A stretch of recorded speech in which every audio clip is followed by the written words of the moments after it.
अस्सलाम वालेकुम दोस्तों, आप में काफ़ी ने मुझसे वाइज़लिंग के बारे में पूछा है। हालांकि वाइज़लिंग के ऊपर मैंने एक डिटेल्ड वीडियो पहले भी बनाई थी। आप सर्च करें डॉक्टर फ़ारूक बुज़दार वाइज़लिंग तो वो वीडियो भी आपके पास आ जाएगी। देखें, वाइज़लिंग टोटल स्कैम है। उसकी वजह ये है कि ये जो कंपनी है ये बनी थी जून जुलाई में और ये सीधा आके लैंड हुई है पाकिस्तान में। इसको प्रमोट करने वाले सारे पाकिस्तानी और बदकिस्मती से पाकिस्तान में एक बहुत बड़ा गलत कुछ लोगों का ग्रुप इकट्ठा हो गया है। कुछ यूट्यूब चैनल्स बन गए हैं जो लेवल 1 के उनका ख़ुद का प्रॉफिट होता है, उनके साथ के जो लोग प्रॉफिट होते हैं वो थोड़े से प्रॉफिट में चले जाते हैं, उसके बाद बाकी सारे लॉस में चले जाते हैं।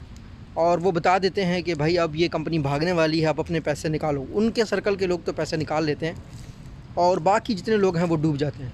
अब लसानी के बड़े लोग सपोर्ट कर रहे थे, उन्होंने अपने वीडियोस छुपा दिए। हालांकि उनके खिलाफ लीगल एक्शन होना चाहिए था, लेकिन अब वो और कंपनीज़ का बेच रहे हैं चीज़ें।